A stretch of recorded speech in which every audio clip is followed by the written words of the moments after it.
저는 지금 임신 7개월입니다. 민준이랑은 2년 4개월을 만났어요. 단 한 번도 바람을 피운 적이 없습니다.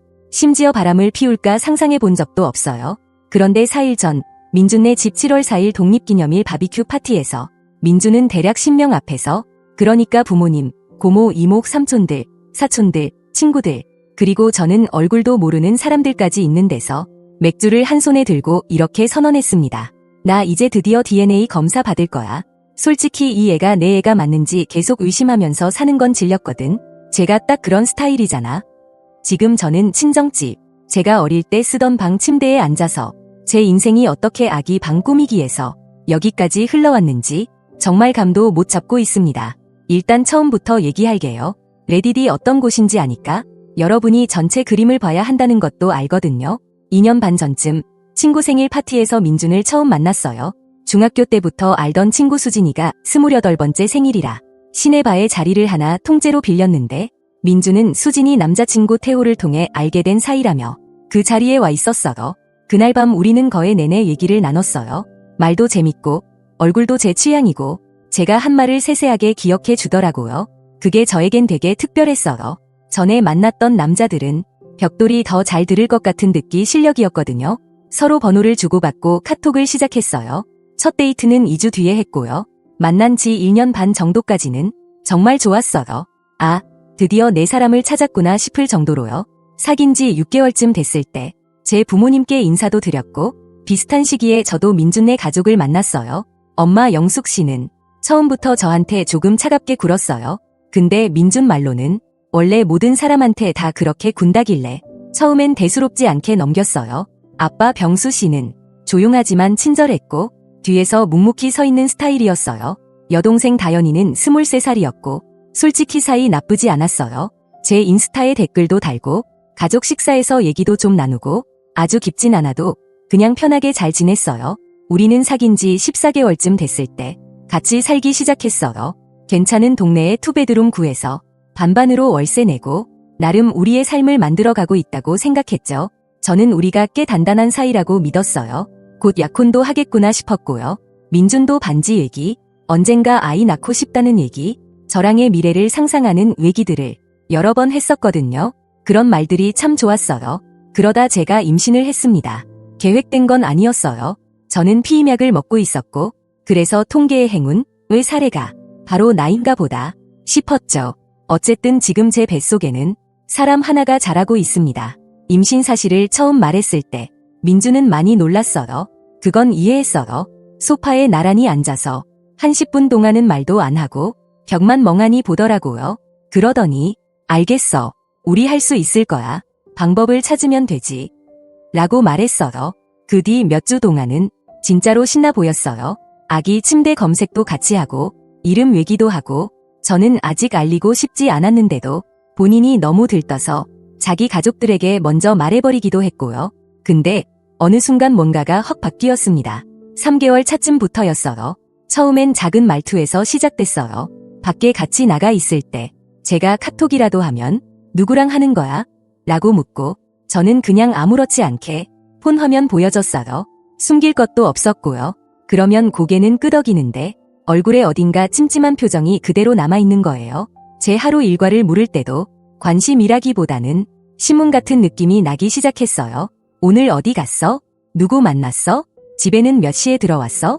왜 내 문자에 40분 동안 답이 없었어? 저는 처음 아빠가 되는 것에 대한 불안 때문이겠지 라고 스스로 합리화했어요. 첫 부모라면 누구나 겁나니까요. 그래서 더 참으려고 했어요. 더 아너쇼링 해주려고 했고요. 심지어 제 위치 공유도 해줄까요? 하고 먼저 제안했어요. 민준은 바로 허용했고 저는 이걸로 마음이 좀 놓이면 다행이다라고 생각했죠. 그런데 전혀 안 놓였더라고요.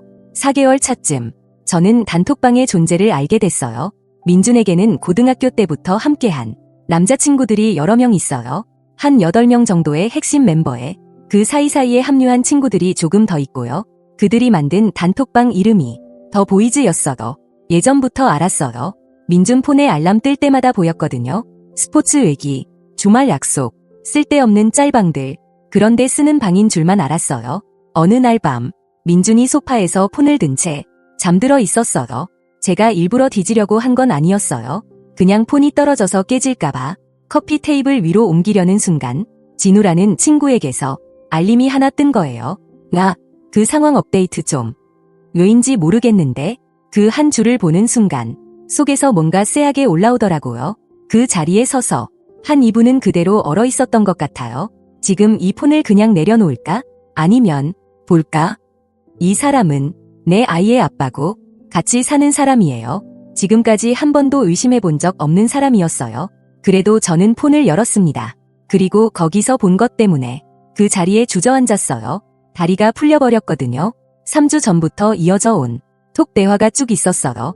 그 안에서 민주는 단톡방에 있는 15명 모두에게 이렇게 말하고 있었어요. 자기는 요즘 제가 바람을 피운 것 같다고, 배 속의 아기가 자기 애가 아닐 수도 있다고, 쟤는 원래 그런 타입의 여자야. 라고요. 제가 뭘 하면 그런 타입인 건지 저는 아직도 모르겠어요. 민준이 말하길 제가 임신한 뒤로 행동이 예전과 다르대요. 너무 차분하다는 거예요. 너무 침착해서 분명 뭔가 숨기는 게 있을 거라고요. 그리고 이 15명의 남자들, 그 안에는 민준의 친동생 현우도 있었는데요. 그들이 단톡방에서 투표를 하나 만들었더라고요. 제목은 얘가 진짜 잔 남자는 누구냐? 선택지는 이랬어요. 민준의 동생인 현우, 제 남자 동료 3명, 제가 일상 얘기하다가 이름 한두 번 언급했던 사람들, 하늘이라는 남자, 나중에 생각해보니 친구 남편이었던 분, 보드게임 모임에서 한 번 본 적 있었던 사람, 그리고 랜덤 틴더남, 15명이 다 투표했어요. 일부는 장난이라며 여러 번 찍기도 했고요. 댓글에는 이런 말들이 달려 있었어요. 난 직장 동료 쪽에 건다. 사무실 분류는 국룰이지. 아니, 현우가 먹었을 듯. 그 말에 현우는 이모티콘을 잔뜩 달며 다들 미쳤다. 근데 쟤라면 진짜 그럴 수도. 라고 했더라고요. 제 남자친구의 친동생이 자기가 저랑 잤다는 농담을 하고 단톡방 전체가 제 뱃속 아기 아빠가 누구냐를 판타지 풋볼 하듯이 투표를 하고 있었어요. 저는 그 바닥에 앉은 채로 다리가 완전히 저려올 때까지 움직이지 못했어요. 옆에서는 민준이 태평하게 코를 골며 자고 있었고요.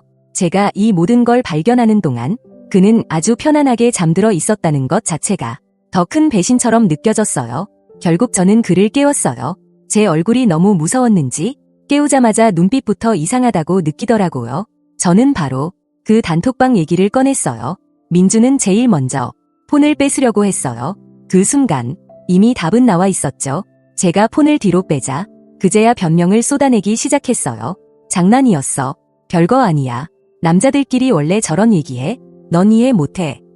제가 물었어요. 그럼 진짜로 이 아기가 내 애가 아닐 수도 있다고 믿고 있는 거야? 민주는 제 눈을 못 마주쳤어요. 고개를 돌려서 꺼져 있는 TV만 뚫어지게 보더라고요. 다시 물었어요. 솔직히 대답해줘. 정말 그렇게 생각해? 그제야 겨우 말하더군요. 잘 모르겠어. 뭔가 느낌이 이상해. 내가 요즘 이상하게 굴잖아. 나도 내 감정 가질 권리는 있잖아. 그래서 제가 요구했어요.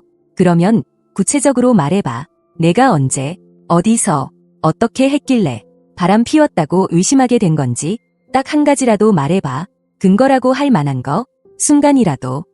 민주는 아무 말도 못했어요. 계속 똑같은 말만 반복했어요. 그냥 느낌이야. 분위기랄까? 넌 내 입장이 아니니까 몰라. 우리는 새벽 3시까지 싸웠어요.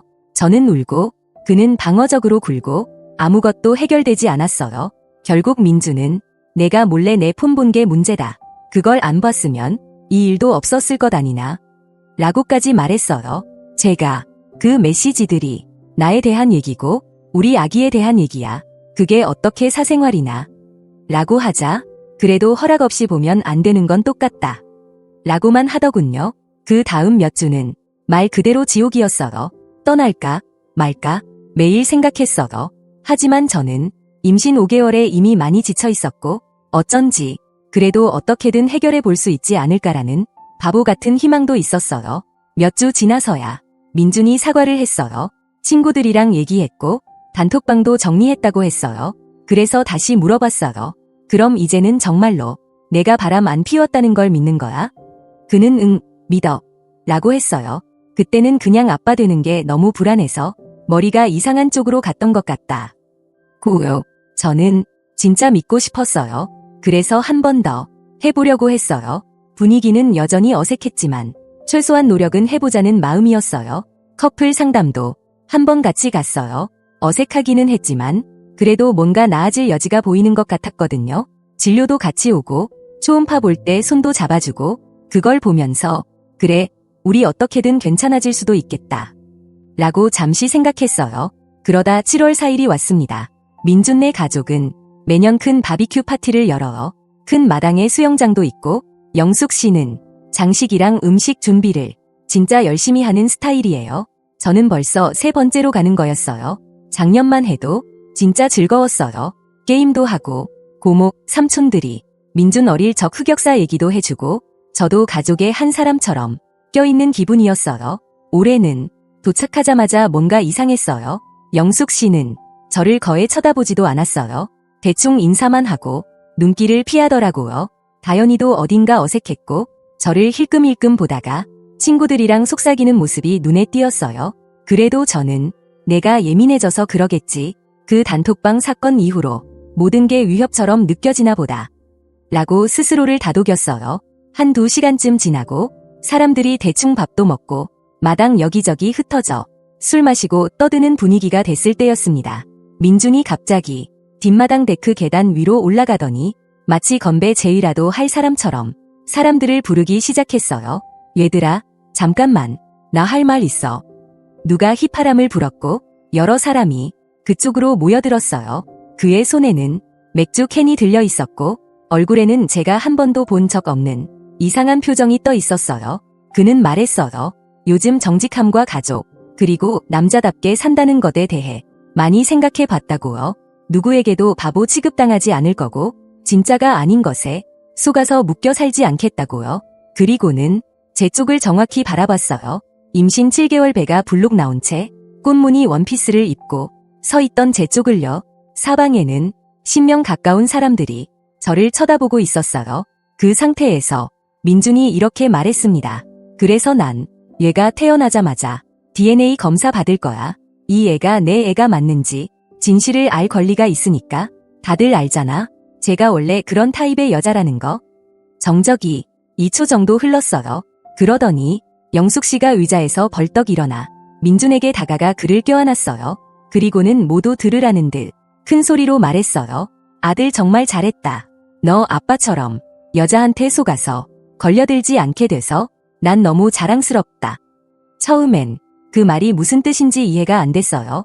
그 옆에서 경수 씨 얼굴은 완전히 무표정이 되었고 아무도 그 말이 무슨 의미인지 묻지도 않았어요. 그 다음엔 술 취한 삼촌이 느릿느릿 박수를 치기 시작했어요. 진짜 영화처럼 슬로우 클랩이었어요. 몇몇 사람들이 따라 박수를 쳤어요. 모두는 아니었지만 충분히 많은 사람들이요. 자기 여자친구가 바람 피워서 아이가 자기 애가 아닐 수도 있다는 선언에 박수를 쳐준 거예요. 저는 움직일 수 없었어요. 손은 배 위에 올려둔 채 다리가 굳어서 꼼짝도 못했어요.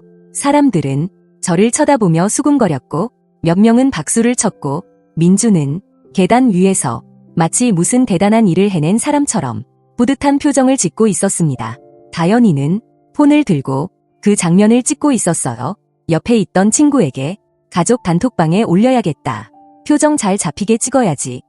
라고 말하는 것도 들렸어요. 제 얼굴, 제 반응, 제 굴욕을 가족 단톡방에 공유하려고요.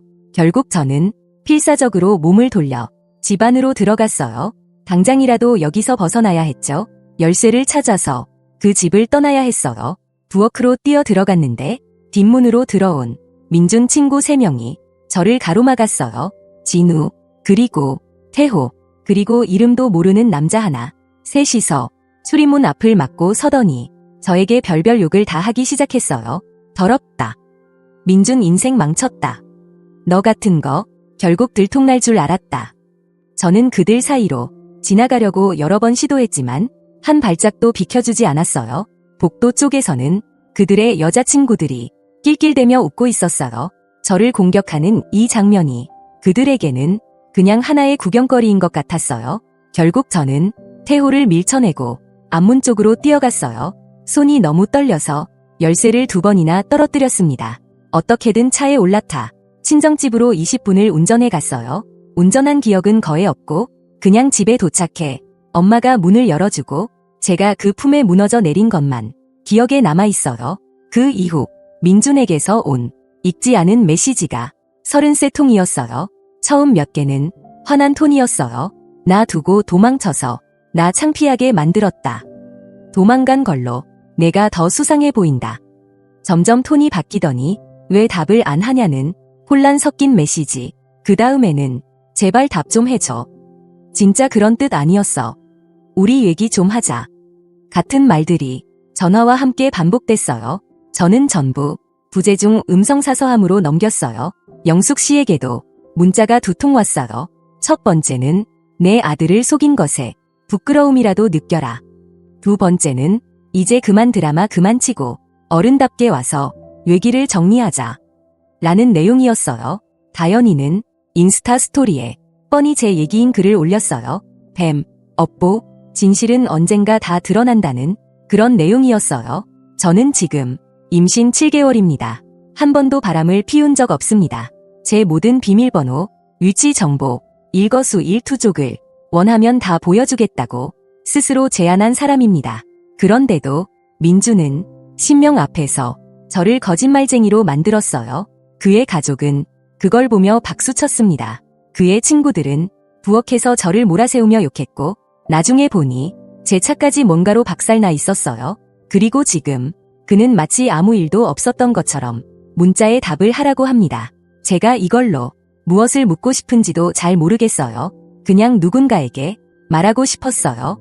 글로라도 써보지 않으면 입 밖으로 꺼낼 때마다 울음이 터져 나와서 끝까지 말을 못하겠더라고요. 부모님은 정말 잘 해주고 계시지만 걱정하시는 얼굴을 계속 보기가 죄송하기도 해서 이야기를 계속 더 꺼내기가 힘들어요. 친구들은 당장 연락 끊으라고 합니다. 하지만 저는 2달 뒤에 이 사람의 아이를 낳을 거예요.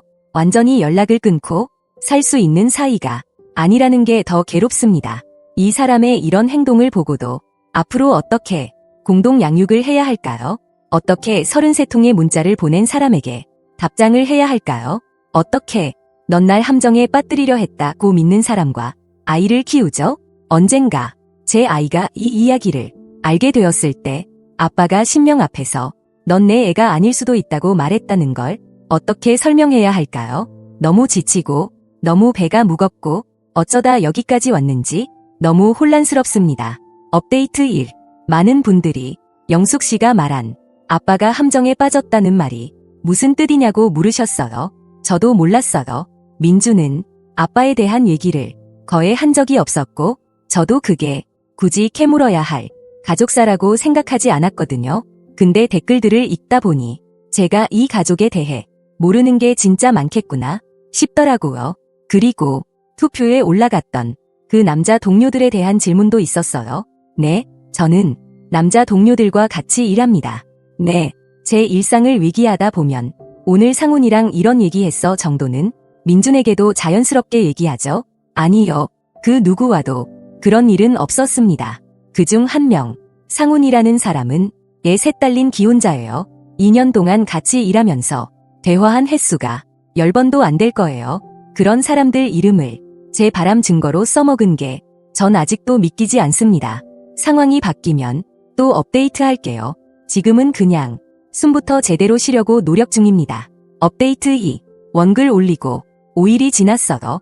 그 사이에 너무 많은 일이 있었고 저는 7개월 반 임신한 몸으로 이걸 다 받아들이느라 정신적으로, 육체적으로 완전히 탈진 상태였어요.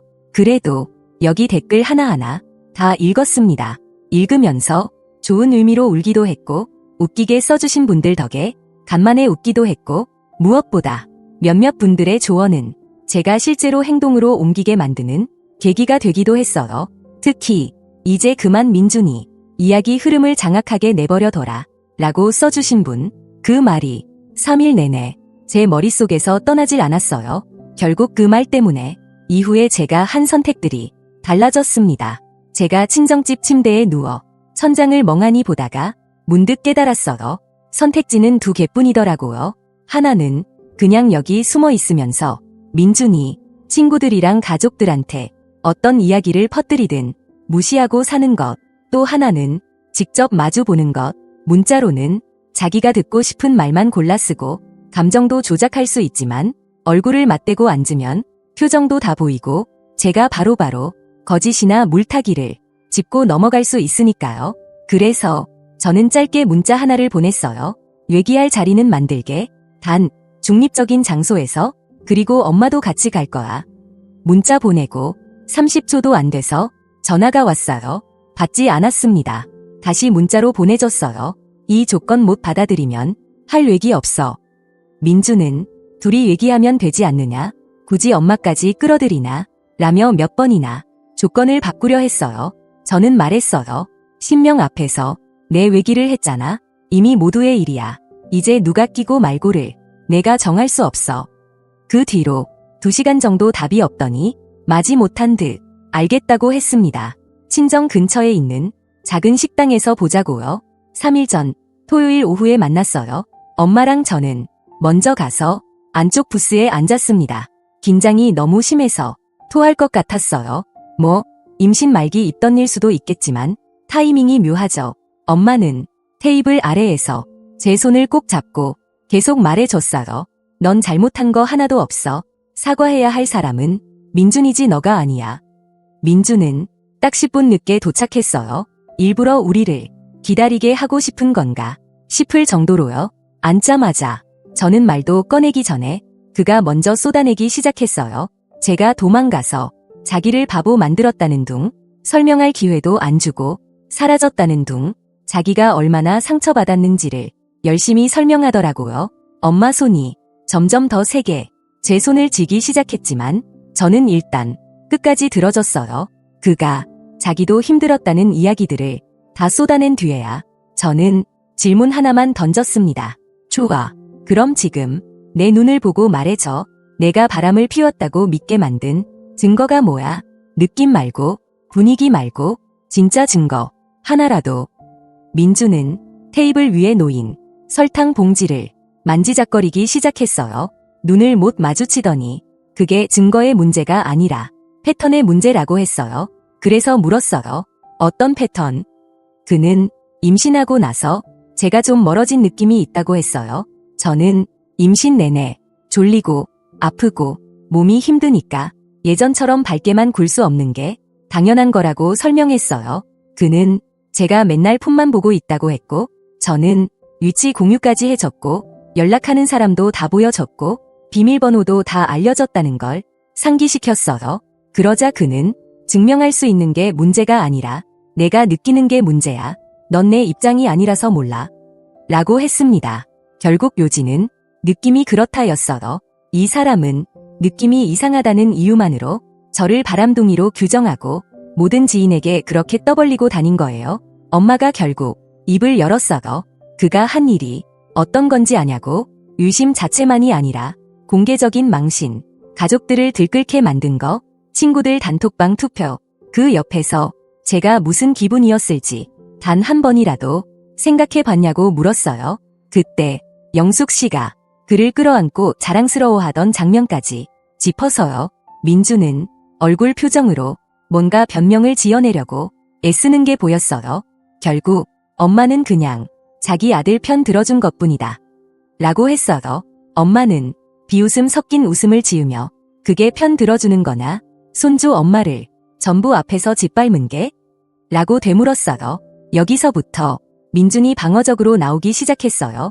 우리 가족 사정은 남들이 모른다. 엄마가 그럴 수밖에 없는 이유가 있다. 그래서 제가 물었어요. 그 이유가 뭔데?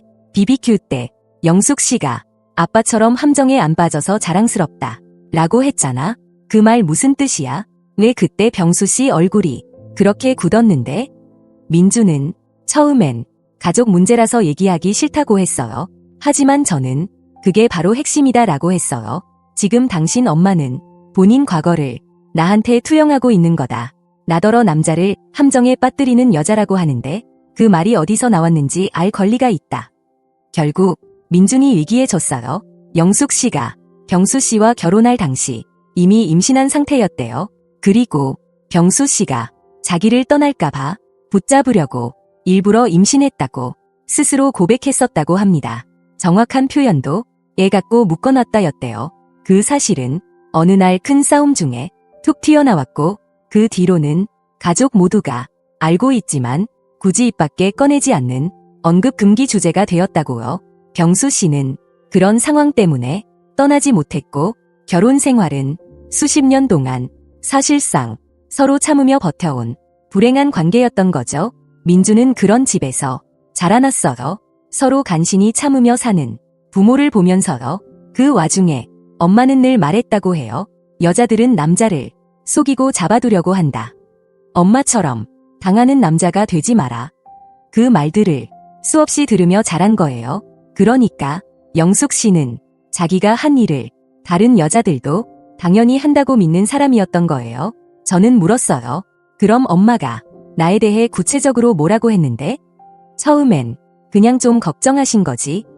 라고 넘기려다가 결국 조금씩 실토하기 시작했어요. 제가 임신했다고 말한 그때부터 잘 됐다. 진지한 얘기 나오니까 딱 맞춰서 임신했네. 나 예전에 보던 애랑 딱 똑같이 생겼다. 쟤도 계획이 있을 거다. 늦기 전에 너 스스로 지켜라. 이런 말을 여러 번 했다고요. 그리고 문제는 민준이 그 말을 그냥 믿었다는 겁니다. 자기가 잘 아는 본인 입으로 남자 함정에 빠뜨렸다고 고백한 엄마 말으려 엄마는 민준에게 물었어요. 그러면 넌 결국 내가 거짓말쟁이 키웠다고 믿는다는 거야? 내 딸이 남자 하나 잡아보겠다고 이런 짓을 했다고 믿는 거야? 민준은 그건 아니라고 했어요. 그냥 여기저기서 다른 말들이 들리니까 헷갈렸다. 고요. 엄마는 말했어요. 내가 그 다른 말들을 골라서 들은 거다. 성인 남자로서 어떤 말을 믿을지 너 스스로 결정한 거다. 그리고 본인 아기 엄마 말보다 가십과 투영을 택한 건 너 자신이다. 그제야 민준 눈가에 눈물이 맺히기 시작했어요. 내가 망쳤어. 알아. 어떻게 고쳐야 할지 모르겠어. 그러길래 저는 물었어요. 그럼 지금은 진짜로 믿어? 내가 바람 안 피웠다는 거? 그는 지금 이렇게 내가 상처받은 걸 보니까 믿을 수밖에 없다고 했어요. 솔직히 얼굴에 물이라도 끼얹고 싶었어요. 내가 완전히 박살나 있는 모습을 직접 봐라. 진실을 믿겠다는 거잖아요. 단톡방 얘기도 꺼냈어요. 그 투표, 친구들이 부엌에서 했던 욕, 그 친구 여자친구들이 복도에서 웃던 모습까지 민주는 이미 친구들에게 오해였다고 말했고 이제 그만하라고 했다고 했어요. 그래서 물었어요. 그럼 그 친구들 중 한 명이라도 나한테 사과했어? 그는 대답하지 못했어요. 그 침묵이 답이었죠. 형제 현우 얘기도 했어요. 자기 동생이 나랑 잤다는 식 농담을 하고 그 투표에 참여해서 투표까지 했다는 거. 민주는 현우도 미안해한다고 했어요. 남자들끼리 농담이 너무 지나쳤다고요. 저는 얘기했어요. 여자친구가 자기 아이를 임신한 상태에서 그 아이 아빠를 투표로 뽑는 게 어디가 농담이야? 그건 그냥 아픈 거야. 비정상이야. 그는 계속 이해해달라. 맥락이 있다. 진심은 아니었다. 라고 했어요. 그래서 저는 말했어요. 그게 바로 문제야. 진짜라고 믿지 않았으면서 그 모든 짓을 했다는 게 더 무서운 거야. 날 진짜 바람둥이라고 생각하지도 않으면서 그렇게 말을 퍼뜨렸다는 거잖아. 그러다 제가 물었어요. 그럼 지금부터 어떻게 될 거라고 생각해? 내가 너랑 다시 같이 살고 아기 키우면서 아무 일도 없었던 것처럼 살 거라고 진짜 생각해? 민주는 우리 아기를 위해서라도 헤쳐나가 보고 싶다고 했어요. 믿음을 되찾기 위해 뭐든지 하겠다고도 했어요. 그래서 제가 말했어요. 좋아. 그럼 다음 가족 모임에서 계단 위에 다시 올라가. 이번에는 이렇게 말해. 내가 틀렸다. 여자친구는 바람 피운 적 없었다. 내가 한 말은 근거 없는 잔혹한 비난이었다. 그날 박수 쳤던 사람들은 거짓말에 박수 친 거다. 할 수 있어. 민준 얼굴이 하얗게 질렸어요. 그냥 조용히 넘어가면 안 되냐? 또 그런 장면 만드는 건 어색할 것 같다. 사람들은 금방 잊을 거야. 그러길래 저는 단호하게 말했어요. 절대 안 돼. 공개적으로 날 짓밟았으면 공개적으로 바로잡아야지. 혼자 조용히 사과한다고 끝나는 일이 아니야. 우리 아이와 내가 이 가족 안에서 건강하게 지내려면 다들 진실을 알아야 해. 그는 생각해보겠다고 했어요. 민준식으로 말하면 하고 싶지 않다는 뜻이죠. 식당을 나설 때 아무것도 해결된 게 없었어요. 그가 저를 안으려 했지만 저는 뒤로 물러났어요. 그는 그게 상처가 된 모양이더군요. 그 장면이 참 아이러니했어요. 제 명예, 제 안전, 제 차, 제 정신 상태를 다 박살낸 사람이 제가 포옹을 안 해준다고 상처받은 얼굴을 하고 있으니까요. 여기서 이야기가 더 꼬입니다. 다현이가 제 레딧 글을 본 거예요. 어떻게 찾았는지 모르겠어요. 누가 링크를 보냈을 수도 있고 원래 이런 게시판을 자주 보는 사람일 수도 있고요. 어쨌든 사연 내용을 보고 딱 자기 집 외기인 걸 알아차렸고 제가 쓴 글이라는 것도 깨달은 모양입니다. 이틀 전에 다현이에게서 문자가 왔어요. BBQ에서 제 얼굴을 찍어 올린 걸 사과하려고 온 게 아니라 가족 일을 인터넷에 퍼뜨릴 권리가 내게 뭐가 있냐. 이렇게 관심 끌지 말고 사적으로 해결했어야 한다. 이런 내용이었어요. 저도 예쁘게 답하진 않았습니다. 먼저 내 망신당하는 얼굴을 찍어 올린 건 너다. 사생활 운운할 자격이 내게 있냐. 내 가족 말고는 기댈 곳이 없어서 어디라도 말해야 해서 여기 글 쓴 거다. 라고 보냈어요. 그랬더니 장문의 답장이 왔어요. 피해자 코스프레 하지 마라. 솔직히 바람핀 거 아니냐? 그냥 잘 숨긴 거겠지. 오빠는 내가 아깝다.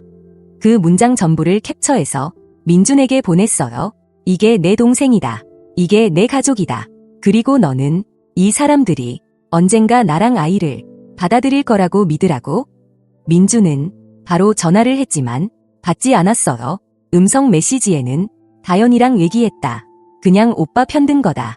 지금 다들 예민하다. 라는 말만 있었어요. 항상 그래요. 그 사람들의 행동에는 늘 이유가 있고 제가 한 일에는 항상 문제가 있답니다. 그래서 저는 이렇게 하기로 했어요. 아기가 태어나자마자 제가 직접 DNA 검사를 진행할 겁니다. 민준이 원해서가 아니라 제가 필요하기 때문에요. 언젠가 이 가족이 역사를 왜곡하고 우리가 속았다라고 주장할 날을 대비해서 제가 평생 들이밀 수 있는 문서가 필요해요. 이 아이는 분명히 내 아이다라는 공식적인 결과, 그리고 그 결과는 그날 BBQ에 있던 모든 사람들에게 보여줄 생각입니다. 민준이 계단 위에서 소리쳤던 그 목소리만큼 큰 소리로요. 하지만 그걸 하는 이유는 민준 때문이 아니에요. 그와의 관계를 지키기 위해서도 아니고 그 사람을 설득하기 위해서도 아니에요. 오직 저 자신과 제 아기를 위해서입니다. 언젠가 아이가 자라 질문을 하게 될 때 정확히 무슨 일이 있었고 어떤 진실이 있었는지 있는 그대로 보여주기 위해서요. 어제 수진이가 집으로 와서 몇 시간 동안 그냥 제 옆에 있어 줬어요. 자기가 민준을 소개해 준 게 너무 미안하다고 했지만 저는 그랬어요. 내가 어떻게 알아? 누가 알 수 있었겠어? 그 집안이 이렇게까지 독한지, 민준이 이렇게까지 휘둘릴지. 곧 2달 안에 저는 아기를 낳아요. 지금쯤이면 아기 방 꾸미고 병원 가방 싸고 아기를 만날 생각에 설레고 있어야 할 텐데 저는 DNA 검사랑 법적 대응이랑 이 가족에게서 나와 아이를 어떻게 지킬까만 생각하고 있어요. 민준은 계속 문자를 보냅니다. 언제 또 만나서 얘기할 수 있냐고, 출산 때 옆에 있고 싶다고, 아이 양육에는 꼭 참여하고 싶다고요. 하지만 여전히 공개적으로 한 말들을 공개적으로 바로잡지 않았어요. 그의 가족에게 사과를 요구하지도 않았고요. 깨뜨려 놓은 것들을 진짜로 복구하기 위한 행동은 단 하나도 하지 않았어요. 앞으로 어떻게 될지는 저도 몰라요. 그냥 하루하루 버티는 중입니다. 또 변화가 생기면 다시 써볼게요. 그리고 어떤 분이 혹시 민준이 자기 바람을 나한테 투사한 건 아닐까? 라는 댓글을 남기셨는데요. 그 말을 보기 전까지 솔직히 그 생각은 한 번도 해본 적 없어요. 그런데 이제는 머릿속에서 떠나질 않네요. 저한테 바람핀 증거는 하나도 없으면서 그 난리를 쳤으니까요. 이제는 저도 모든 가능성을 열어둔 상태입니다. 아기한테 좋은 기운 많이 보내주세요. 요즘 갈비뼈를 쉴 새 없이 발로 차는 걸 보면 엄마가 얼마나 스트레스 받는지 알고 있는 것 같거든요. 마지막 업데이트. 이게 진짜 마지막입니다. 미리 말하지만 이 이후 상황은 제가 상상한 것보다 훨씬 더 난장판이 됐어요. 거의 2주 동안 이걸 어떻게 정리해야 할지 몰라서 글을 못 썼어요. 그래도 여기까지 제 이야기를 함께 들어주신 분들이 계시니까 어떻게 끝났는지는 말해야 할 것 같아요. 먼저 좋은 소식부터요. 아기가 태어났습니다. 2.9kg. 작고 완벽한 여자아이. 이름은 아라예요. 지금 이 글을 쓰는 동안에도 제 가슴 위에 누워서 작게 코를 골고 있고요. 이온 지옥 같은 상황에서 유일하게 좋은 것은 이 아이뿐이에요. 얼마나 사랑스러운지 가슴이 아플 정도입니다. 지난 업데이트 이후로 민주는 거의 매일 문자를 보냈어요. 기분은 어떤지, 필요한 건 없는지, 다음 진료에 같이 가도 되는지. 겉으로 보기엔 정말 다정한 남자친구 같았어요. 근데 제가 실제로 요구한 건 하나도 안 하면서요. 여전히 공개적으로 한 말은 공개적으로 정정하지 않았고 가족들이 사과하도록 만들지도 않았고 그냥 착한 남자 코스프레만 하고 있었어요. 어느 날은 엄마가 너랑 단둘이 만나서 출산 전에 정리하고 싶어 한다는 문자가 왔어요. 저는 웃다가 소변 나올 뻔했습니다. 임신 8개월이면 진짜 그런 사고 납니다. BBQ에서 저렇게 망신을 주고 식당에서 저더러 남자 먹고 사는 여자라고 욕하던 사람이 이제 와서 공기정화라도 하듯 대화로 풀자고 한다고요? 절대 싫다고 했어요. 민주는 너무 고집 부리지 마라. 엄마가 먼저 손 내민 거잖아. 고맙게 생각해라. 라고 했어요. 저는 말했습니다. 그 사람이 내 망신을 직접 축하해준 장본인인데 무슨 기회를 고맙게 생각하라는 거야. 그리고 조건을 걸었어요. 만날 거면 넌 반드시 같이 있어야 하고 우리 엄마도 같이 갈 거고 공공장소에서만 볼 거야. 민주는 제가 과민하다고 생각하는 눈치였지만 결국 동의했어요. 출산 일주일 정도 전에 친정 근처 식당에서 만났어요. 영숙 씨는 마치 교회 예배라도 가는 사람처럼 단정하게 차려입고 왔어요. 꽃무늬 블라우스, 진한 화장, 진주 목걸이까지. 엄마는 그 모습을 보더니 턱이 굳어지는 게 보였어요. 한참을 물잔만 만지작거리고 냅킨을 정리하던 끝에 엄마가 먼저 본론으로 들어갔어요. 우리 딸이 언제, 어디서, 어떻게 바람을 피웠다고 확신하게 된 겁니까? 영숙 씨는 처음엔 늘 하던 말들을 반복했어요. 여자 직감이 있다. 엄마 눈에는 다 보인다. 너무 침착하더라. 진짜 엄마들은 임신하면 불안해하고 무서워하는데 쟤는 너무 태연했다. 그게 수상했다. 엄마가 물었어요. 그게 논리적으로 무슨 말이에요? 겁 안 내면 다 바람 피운 거래요? 그러자 영숙 씨는 이런 요지의 말을 했어요. 남자 잡으려고 임신한 여자들은 다 계획하고 한 거라 차분할 수밖에 없다. 진짜 엄마들은 예상 못한 임신에 당연히 불안해하고 떤다. 저는 입을 다물 수가 없었어요. 처음 듣는 이상한 논리였거든요. 옆에서 엄마가 나직하게 말했어요. 그 말은 본인이 그랬다는 얘기죠. 본인이 남편 잡으려고 겁나서 임신을 이용했다는 얘기. 순간 테이블이 조용해졌어요. 민주는 의자 아래로 숨고 싶은 표정이었고 영숙 씨 얼굴에는 순식간에 6가지쯤 되는 감정이 왔다 갔다 했어요. 놀람, 분노, 두려움, 그리고 마지막에는 차갑게 굳은 방어적인 표정. 민준이가 그 얘기까지 했니? 라며 아들을 노려보더니 결국 저를 향해 이렇게 말했어요. 다른 사람들을 속일 수 있어도 나는 못 속인다. 너 같은 년들 어디에나 깔려있다. 남자 하나 잡으려고 임신부터 하고 보는 년들, 밥줄 하나 물어보겠다고 임신을 무기 삼는 년들. 가족 식사 자리에서 제가 얼마나 민준을 돈줄처럼 쳐다봤는지 2년 넘게 지켜보니 딱 보이더라며. 진지한 결혼 얘기 나오니까 참 적절한 타이밍에 임신했더라. 라고 했습니다. 엄마가 뭔가 말하려던 순간 제가 엄마를 제지했어요. 이건 제가 할 말이에요. 그리고 영숙 씨에게 말했어요. 지금 이 자리에서 남자를 함정에 빠뜨린 사람은 선생님 한 명뿐이에요. 자기가 한 일을 다른 여자들도 당연히 할 거라고 생각하지 마세요. 30년 넘게 불행한 결혼 생활을 한 건 제 잘못이 아니잖아요. 그 죄책감을 다른 여자들한테 씌우지 마세요. 영숙 씨 얼굴은 부끄러움이 아니라 분노로 새빨갰어요. 그리고는 민준을 향해 말했어요. 가만히 있을 거야? 내 여자친구가 엄마한테 이러는데도 지금 당장 누구 편인지 정해. 민준은 아마도 생전 처음으로 엄마 편을 바로 들지 않았어요. 엄마가 선 넘은 거 맞아. 내가 저런 생각하게 된 건 엄마 말 때문이야. 내 아기 엄마를 공개적으로 망신졌고 그건 잘못이야. 영숙 씨는 진짜로 맞은 사람처럼 눈이 희둥그레졌어요. 그리고는 의자를 밀치듯 일어나며 나중에 제가 내 돈이랑 애 데리고 도망가도 나한테 울면서 오지 마라. 난 경고했다. 라고 말하고 식당을 나가버렸어요. 민주는 한동안 문만 멍하니 쳐다보고 앉아 있었어요. 그리고 또 미안하다고 말했어요. 이제 그 말이 아무 의미도 없다는 걸 그는 모르는 것 같더라고요. 저는 말했어요. 이제는 미안하다는 말로 해결될 문제가 아니야. 엄마는 나랑 우리 아기를 절대 받아들일 생각이 없어. 내 가족은 너 말과 다르게 이미 나를 적으로 규정했어. 난 평생 존중 한 번 못 받으려고 이 관계를 이어갈 생각은 없어. 민주는 아무 대답도 못했어요. 우리는 식당을 나왔고 그 뒤로 2일 동안 연락이 없었습니다. 그리고 진통이 시작됐어요. 수요일 새벽 4시쯤 느낌이 연습 진통이 아니더라고요. 엄마가 저를 병원으로 데려다줬고 가는 길에 민준에게 문자를 보냈어요. 무슨 일이 있었든 그래도 이 아이의 아빠이니까 알릴 권리는 있다고 생각했어요. 1시간도 안 돼서 헐레벌떡 병원에 도착했더라고요.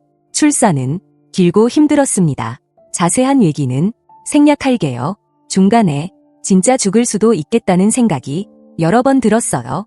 엄마가 한쪽 손을 잡고 민준이 반대쪽 손을 잡고 저는 그냥 수축이 올 때마다 그 순간만 견디는데 온 신경을 썼어요. 마침내 아라가 태어나고 제 가슴 위에 올라왔을 때 다른 건 다 사라졌어요. 작고 시끄럽고 있는 힘껏 우는 그 아이만 보였어요. 민주는 엉엉 울고 있었어요. 너무 예쁘다. 완전 너 닮았다. 계속 그 말만 중얼거렸어요. 한 10분 정도는 그냥 그 버블 안에 있게 놔뒀어요.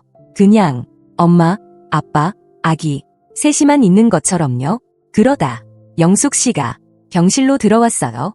누가 알렸는지는 모르겠지만 아마 다연이겠죠. 출산한 지 2시간쯤 됐을 때였어요. 저는 아직 기진맥진한 상태였고 그 사람 눈에는 전리품이라도 보러 오는 사람처럼 승리감이 떠 있었어요. 그녀는 바로 애기 침대로 가서 아라를 안으려고 손을 뻗었어요. 저는 크게 안 됩니다. 라고 했어요. 옆에서 제 활력 징후를 체크하던 간호사가 제가 너무 갑자기 몸을 일으키니까 본능적으로 영숙 씨와 아기 사이를 막아섰어요. 영숙 씨는 마치 모욕이라도 당한 듯 내 손녀볼 권리 있다고 했어요. 그래서 저는 말했어요. 그 권리는 아들이 나를 공개적으로 바람둥이라 부를 때, 박수치면서 날 안아줬을 때, 그리고 식당에서 내게 욕하면서 남자나 빨아먹는 여자라고 했을 때 이미 스스로 버리신 거예요. 그녀는 민준에게 시선을 돌리며 제가 과민 반응이라고 지금만큼은 그냥 애만 안게 하라고 잔소리를 했어요. 그리고 그 순간 제가 거의 기대하지 않았던 일이 벌어졌어요. 민준이 자기 엄마에게 말했어요. 엄마, 나가줘. 지금은 수연, 이 원하지 않으면 누구도 이 방에 있으면 안 돼.